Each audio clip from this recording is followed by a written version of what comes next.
All right, Dad, what are we doing today? Welcome back, everybody. Glad you could join us.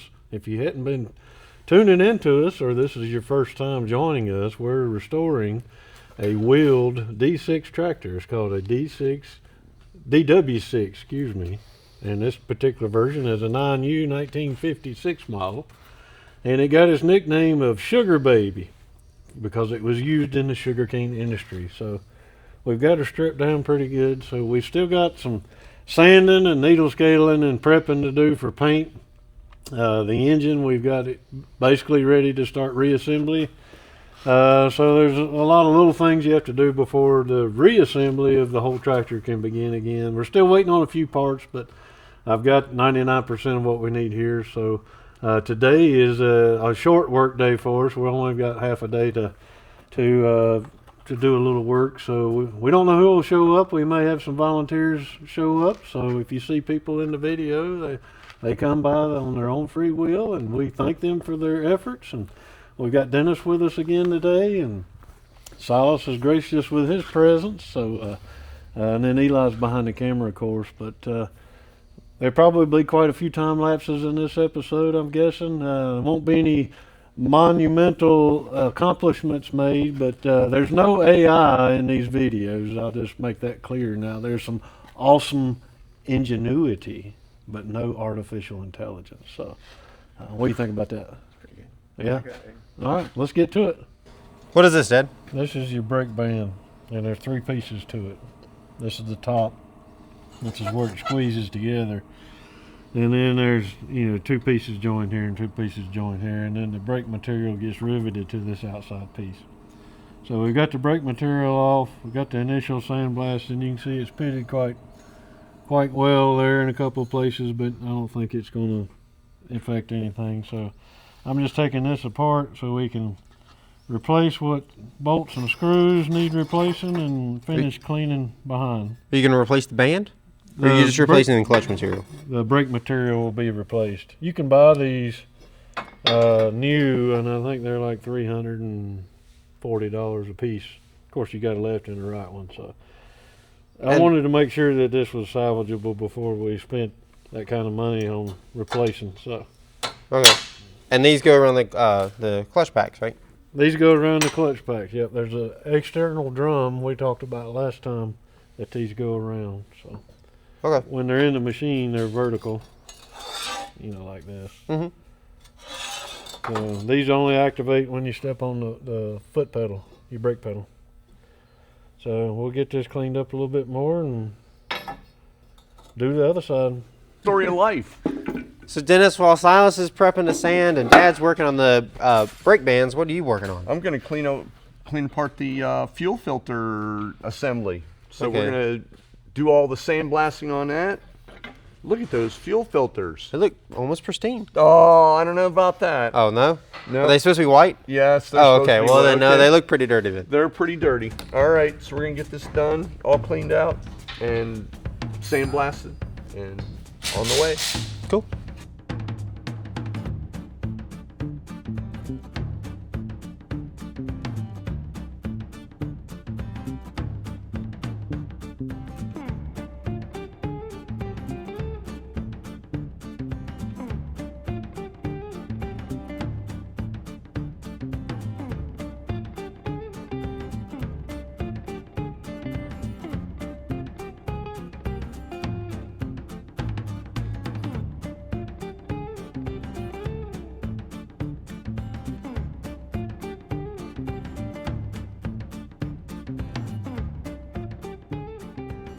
Yeah, something I wanted to point out to you is where these bolt together, this center piece and this piece. This is just a little thin piece of metal, but you can see rust got behind there and actually bowed this piece. Well, this is where your brake lining bolts on or rivets on. So it'll contour your brake lining and just wear that high spot out prematurely. So what we'll do is we'll cut this plate back off, get it flattened back out clean behind it, retack it. I'll do the same thing here. You can see how it's bowed out. Yeah, it's bad there. So there's bolts that go here, but they don't squeeze this together.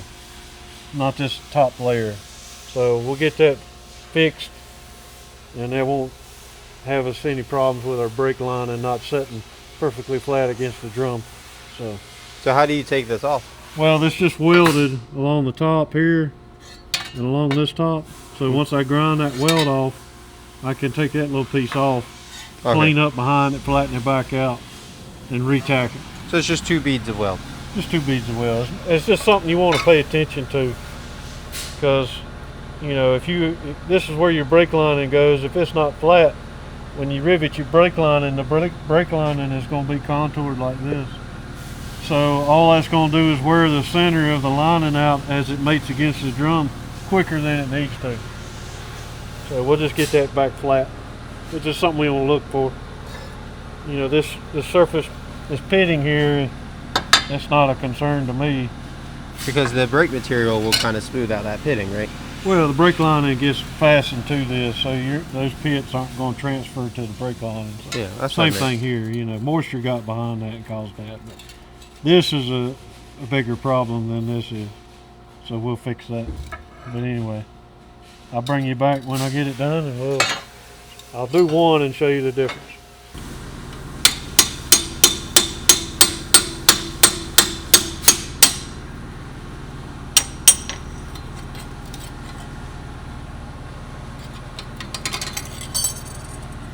There's that piece off. You can see the deterioration behind it. We'll get that all cleaned up, and flattened out, and put back together.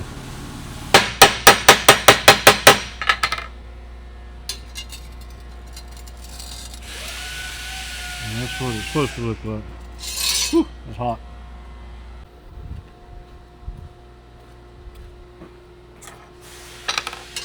Alright, I'll show you a comparison now. And once I get that welded back together. Looks good. Yep. So, anyway. Alright, repeat the process for step 2. Alright, so we got the pieces cut off. I got them welded back on. So, you take a look at it, that's much better. So Eli will put a before and after picture here in just a second, but now we won't have a problem when we brad the brake lining material. It won't be curved now, it'll be flat like it's supposed to. So Is the old brake lining material sitting right over here? yep, that's it.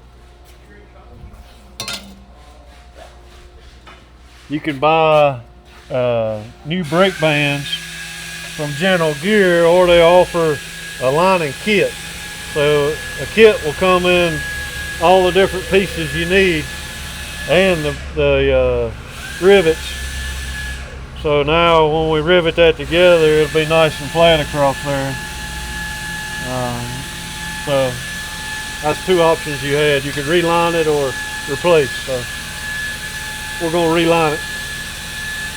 Well, now that we got that one took apart, Eli's going to blast it one more time so we can shoot some paint on it and repeat the process for the other side. So, hey, we got a special guest star. It's Jay Leno's brother, Papa Christenberry. Jay's my favorite brother. He does such a wonderful job. I enjoy watching him on there. And today, because I came to help, maybe I brought a couple helpers. Yeah, so we got some junior Lenos behind him. So y'all step out. Step on out, Matthew. There you go. They're all dressed the same. Yeah, they're all dressed the same. We're ready to work on a Caterpillar DW6 Sugar Baby. We're so happy to be here today. Let us get to work. So Dennis got the fuel filter tower taken apart, disassembled. We've got the gaskets for it, but Papa's looking for the filters. And until then, we're gonna just leave it apart. But while we're waiting on that, we're gonna be taking apart the steering assembly, Dennis? Yep. And so it actuates each clutch on each side. So it definitely needs a lot of cleaning up. We're gonna drain the oil and open all the orifices and make sure it's all clean in and out. All right.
So we've had kind of a short work day today. We've got the fuel filter tower disassembled.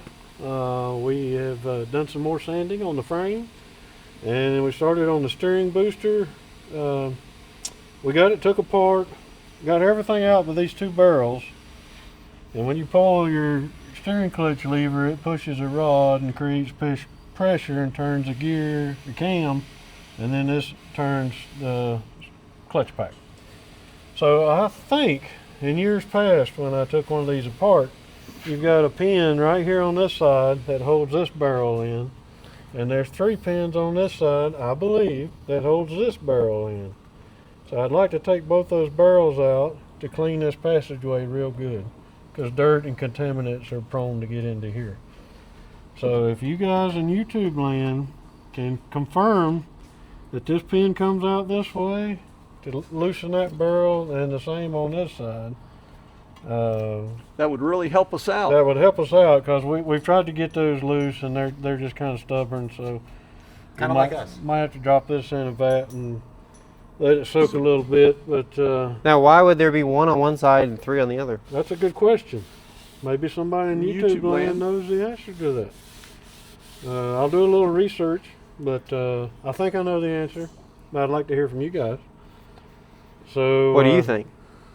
I'm not gonna give it away. Oh, okay. There you We'll bring this, start the next episode right here. But so update on the progress. We're waiting on a few more parts. We've got the engine block almost ready for reassembly. We want to address the surface where the head goes to. We haven't taken apart the head yet, so we got to do that. And Cole will be here next time to start assembly. Yeah, Cole will be here. He was disappointed he couldn't make it today, but he had some other obligations, as we all have from time to time. So this is a volunteer project, but waiting on our steering clutches to come in. They've been ordered, so as soon as they get here, we can assemble the clutch packs. Clutch plaque. Clutch plaque. And in that same shipment, my brake lining kit is in, so we can get that whole area buttoned up. Well, we've got a few cracks we still got to weld in the rear end. You guys worked on sanding the frame. Yep, we just need to pressure wash the underside of it, and then sand it. There's a couple, hit the highlights again on the underside. All right, So what now about we want those it perfect. tires?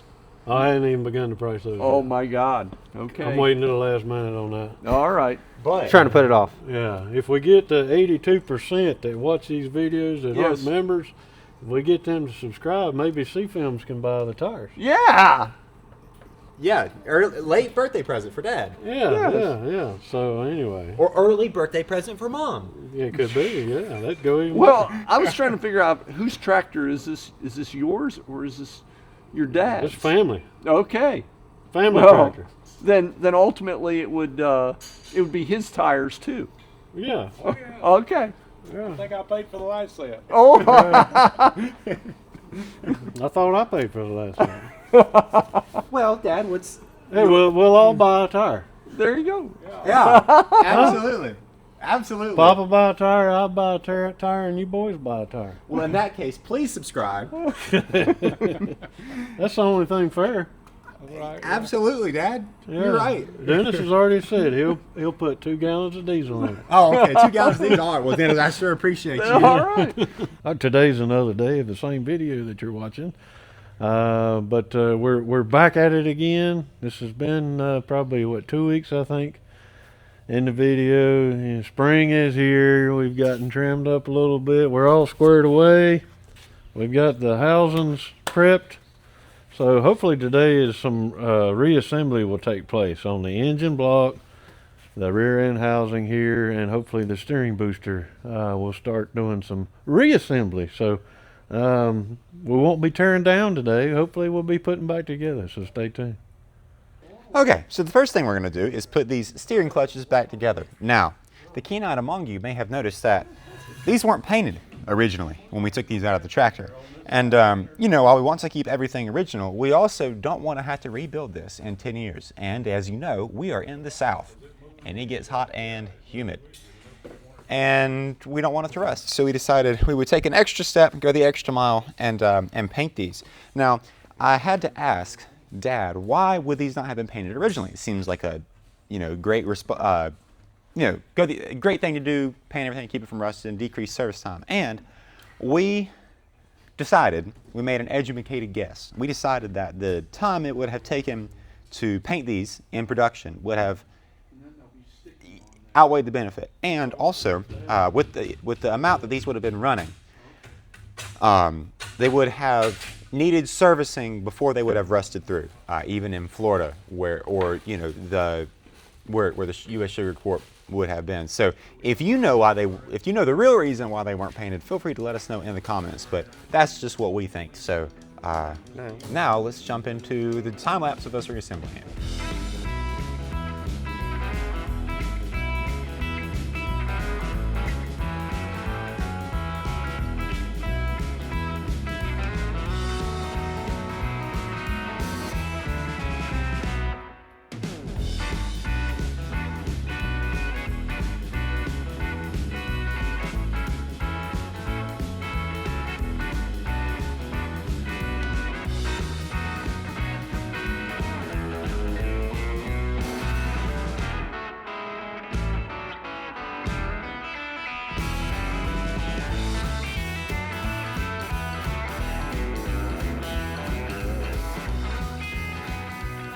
Okay, so we got the all the discs in, and the outer disc, or whatever. What is this? Outer plate? Yeah.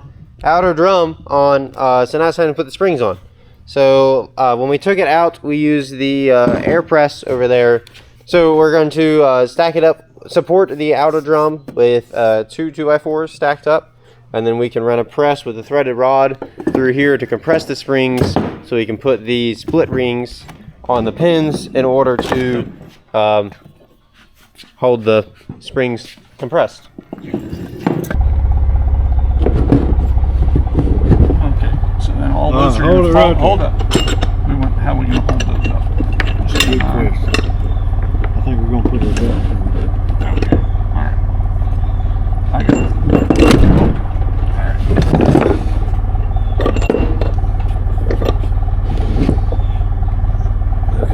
Blocks underneath those. Okay. Alright, let down.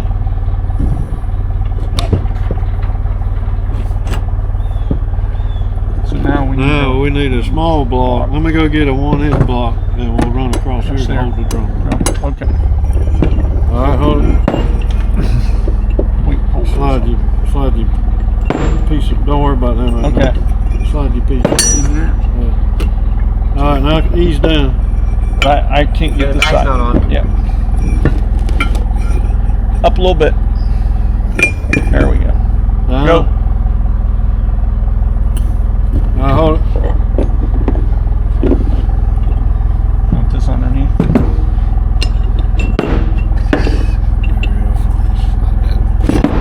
Okay, we got that figured out. Now you can still get your threaded rod through there, right? Yeah.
So we got our first clutch back done. We're gonna go set it aside and repeat the process on the second.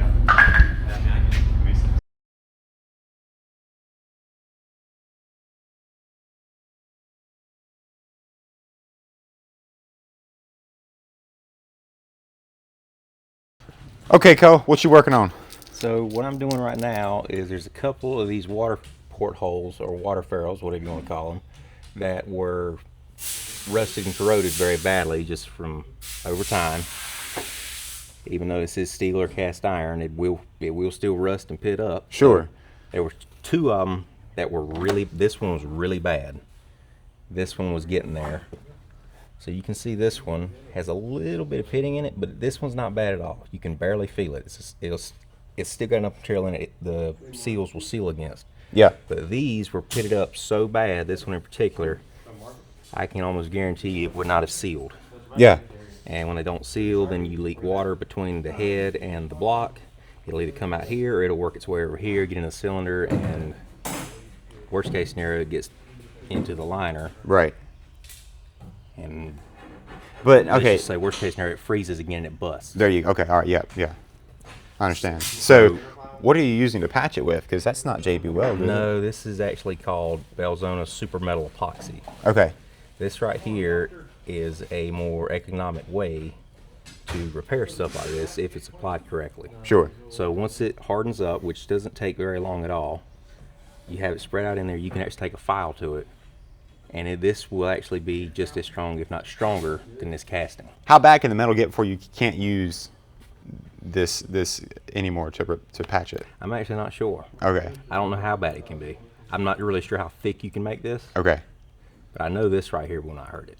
No deeper than this was. Cool. So once this hardens up, this is just a much more economical way to do this. The only other way to fix this is you actually have to take and drill this out and you put an insert in it. Yeah, let's not do that. Yeah. That sounds like a lot of work. Cool. With these studs being as old as they are and I'm sure stuck in there, I'd rather not take them out if we don't have to. Absolutely. Cool deal.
All right, clutch packs are assembled with the discs. Now it's time to build the top part. What is this called, Dennis? That's the pressure release, isn't it? Yep. The yoke Steering section? clutch release bearing. That's what we're going to do next. So right now we're trying to make sure that we put the bearing in properly, whether it's a thrust bearing, so there's an up and a down for it. Yeah. Pack it full of grease. All right. So you want to pack it? Yeah.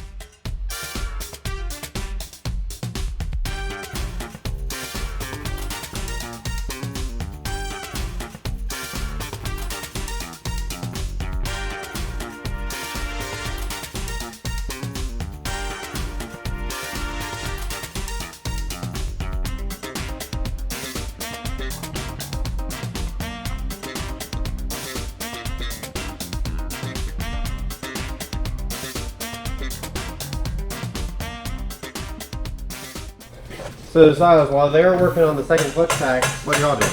Well, we are going to go ahead and put these, oh my gosh, thank you, liners into the head so we can see what the gap is between the top of the liner and the top of this surface right here so we can add shims. Because, as Cole put it so nicely, So this is called a counterbore to block here. These liners, this nice flat shiny area you're seeing here is where the fire ring and the head gasket sits, and that's actually what, when you bolt the head down, it creates a crush on the gasket between this and the cylinder head, which then seals everything inside here. Gases, compression, fuel, everything else stays in here. So you can probably see here, these are really low. These are actually, this surface is below the surface of this block. So there's a spec to this. It's between 1 and 5 thousandths of an inch protrusion, meaning 1 to 5 thousandths of an inch higher than this. So we're putting everything in dry right now, so we can go in and measure and see how many shims we need to put in here to bring them up to that height. After that, we'll take everything and put the seals on it and put them in. So we're just unboxing new liners right now. Okay, so we found our depth finder back in the corners of the shop. So what all is there to it? You See just how that's as perfect as you can get it too. That's dead on zero. Oh, so we're looking up here on the measurement. Okay, Yep. and it's on 0. So you're looking right here. Okay. So what we're looking at now, what I want to measure is how far down this is in here. Right. Then we're just going to take this measurement and then take the difference of back up to 0, then put it in somewhere within spec above. Okay. That's why we're taking this. Gotcha. That makes sense. Just around it. All right, so we'll take that in 3 or 4 places around it just to get the average. Okay. Because what you don't want is it to be one here. It can be a couple thousandths off, but if it's like, let's say it's 10 here and it's 2 over here, there's something wrong there. Right, So I got you. It's either something's wrong with the liner, or there's a piece of trash underneath it, or the counterbore and the block's worn. So this one, What are we at there? that right there, you're just a hair over 21 thousandths of an inch depth. Okay. So to get it back to 0, you put about 21 thousandths in it. And we want it somewhere between 1 and 6 thousandths projection above this. So personally, I like it towards the upper end of that range because you get a better bite on that gasket. Sure. So if it's 21 thousandths to get it flat, let's say add another 5 thousandths to it, it'd be 26 thousandths of an inch. That'd put right at the top of that spec. Cool deal. And so we'd get 25 thousandths worth of shims and put underneath it, measure it again, and that, as long as it measures concentric around it, that's all there is to it. Awesome. So only, what? You said 4 measurements times 6, so 24 more measurements to go. Yep.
So we found our depths. We wrote them down. So now we're going to. Oh my gosh, that's not what's it called. We found the depth of the liner in the block without any shims, so we know how deep the bores are bored. So now we're gonna measure our shim thicknesses out to bring it back up to where the spec is. Cool. So those are all shims? Yes. Okay, so we found one that's 29 thousandths. It's 29 thousandths of an inch thick, so we're gonna take a mic now just to verify. I believe this, but I also believe a mic a little more. So those are made out of metal. Cool. Yep, it's just a piece of metal that's cut down to an exact thickness. There we go. So when you measure them as across it, 28, there you go, 29 thousandths. That's exactly what it says. So it is true. We're good. It's true, which they usually are, but never hurts to double check a little bit. Absolutely. Do it in a couple places around it.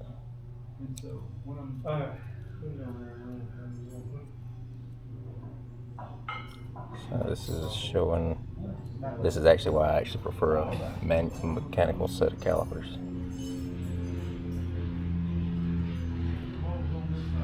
$27, $28. Oh, you There you go. So, yep, this one's true. Okay, so this is what we've been doing. We've been taking 4 corners of the liners. So 1, 2, 3, 4. This is how we've been measuring them. So these right here, this does not mean it's 18 inches deep. So there's a 0 in front of this. Yes. And then 0.0 is actually the way it's reading. It's just the way we wrote them. So this has got 18 thousandths of an inch. At this location right location here. So it's pretty much exact within a thousandth and a half of each measurement. So what we got to do now to get this flat again is we got to make all these numbers go back to 0. So you would put an 18 thousandth shim in it, and it would get you very, very, very close, if not exactly flat. But so we needed to be between 1 and 6 thousandths of an inch above. So you would take 18 thousandths, and I prefer it 4 to 5, somewhere in there. So you take 18 thousandths to make it 0, and then probably another 4 to 5 thousandths. That puts you 4 to 5 thousandths projection. Right. That's where you want to be. Okay.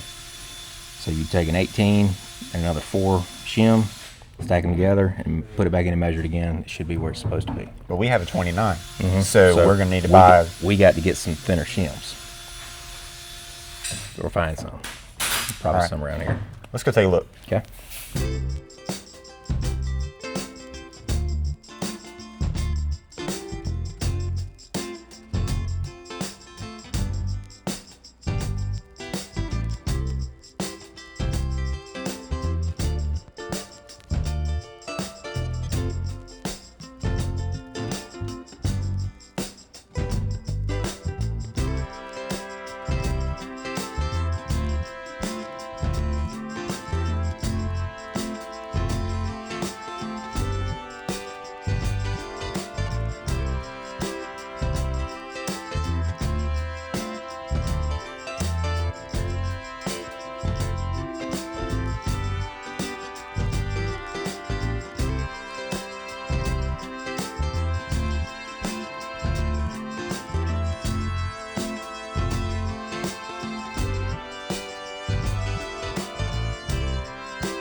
So we pretty much got the clutch packs together, and now we're pressing on the collar that we just flipped over, the hub, that we can use to bolt the other side, like this one. So we're going to use the hydraulic hand press and press that back on, and that should be close to one of the last things for these.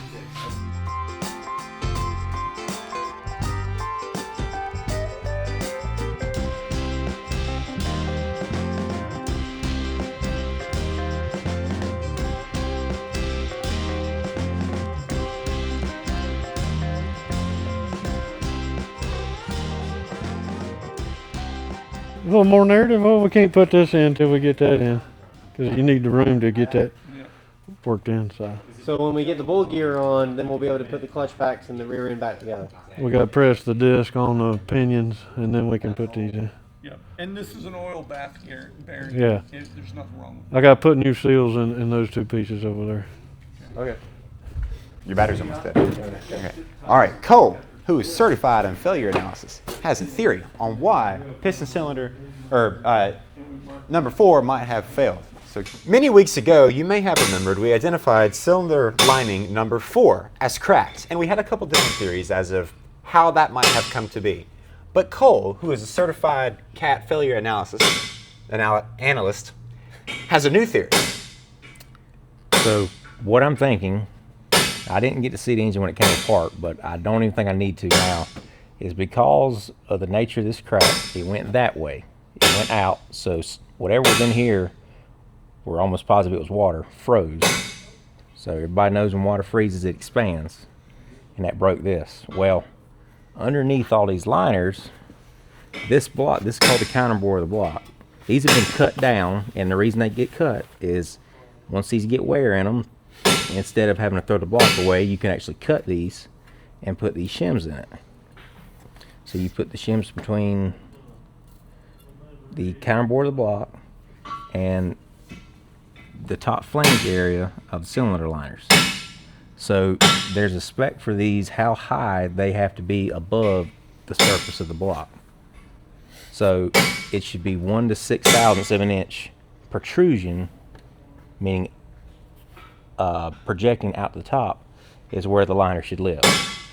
So Because that's where you get your head gasket crush at. The fire ring in the head gasket that goes here to seal up, if this is higher and when you torque the head down, it crushes the gasket, and that's where the term gasket crusher comes from. That's your seal, basically.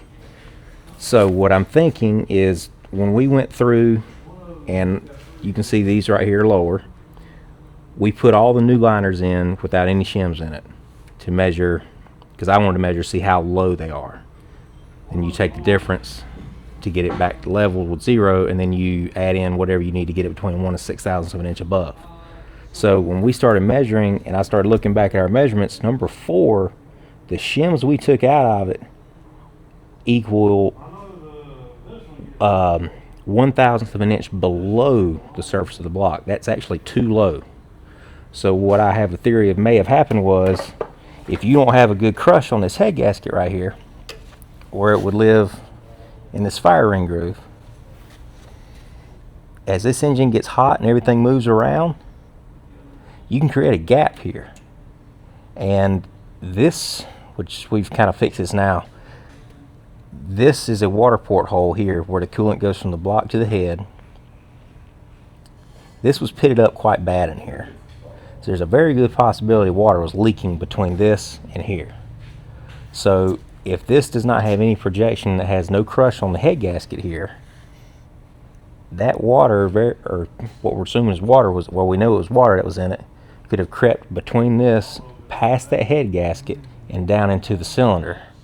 And especially when the engine's cooling off and it's been stopped, and it obviously had to be cold that day because the water froze and busted, it filled this cylinder up with water. It froze, expanded, and it broke the liner. I can't say that for sure, but sounds like a good theory to me. Probably the best theory we've got so far. Especially because the rest of the components, everything seemed to have been rebuilt pretty. Yeah, it was okay except that hole, because we haven't bored it any at all. We've still got the original shim pack over there that we took out of it, and the measurements don't lie. So it was not set right to begin with, but it was just that one, and that's where the failure was. So on a failure like that would happen if you don't have proper gasket crush. That failure would happen pretty soon after rebuilding it, right? Usually it doesn't take it long. Right. And it may not be immediate, but usually it'll rear its ugly little head pretty quick. Right. And everything seemed to be in almost perfect working order when we tore it apart. So Everything on this engine that we took out, the bearings included, looked like they were new. So I don't think this engine was rebuilt long before they had that issue with it. Makes sense. So that's the new theory. Let us know what you think in the comments, Cole. Let's go. Cool. So next steps are we're going to get our shim thicknesses correct, go back through and remeasure everything. Once we get the correct amount of protrusion in it, we know we've got our shim height set correctly. Then we can put the seals on the liners, go ahead and push them in for the last time. After that, we can turn over and put the crankshaft in it. cool deal. All right, let's get to it.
Oh, you filming now? Yeah, I'm good. Oh, okay. 1, 2, 3, go. All right. Action. Well, that's a wrap for today. We've made some progress. We've identified a few more parts that we might need, or we do need. To order? Huh? A few more to order? We have a few more parts we need to order. Yes, we discovered that the pinion bearing races were pitted a little too much for my liking, so we're going to order new bearings for that. We've got, we ordered some liner shims, but we don't have enough of different sizes to get the combination we need. And we need, what was it? 2 springs for the steering booster and the race for the yokes on the steering clutches. They're worn a little beyond what I like, so we'll order those parts. We should have them in by next week. Cole and Silas worked on prepping the engine. We got oil passages cleaned and analyzed what shim stock we need to get the liners the right height, and got the main bearings and connecting rod bearings all lined up, ready to go back in. We assembled as much as we could on the steering boosters. What else did we do? We started working on the fuel tower too. I don't know if we got footage of that, but getting those things cleaned up and threads chased and everything cleaned up. It's just a lot of cleaning and prep work, but we do have the steering clutch assemblies assembled and ready to go back in as soon as we get those bearings. That kind of put the brakes on that project. But next time we'll be able to get the liners in, the cam in, the pistons in, hopefully. We'll get the steering clutches in, button up that rear end all together, and hopefully when we get all that tidied up, we'll break into the transmission. Fingers crossed it doesn't need anything, but we did drain quite a bit of water out of it, so I got a feeling it's going to need a few bearings and seals, at least on the bottom part of it. But no matter, we'll get it took care of. But So you're not on. But Professor Christenberry, what? But make sure and like and subscribe if you like Dad's haircut. Thanks for watching, and we'll see you in the next one. Yep.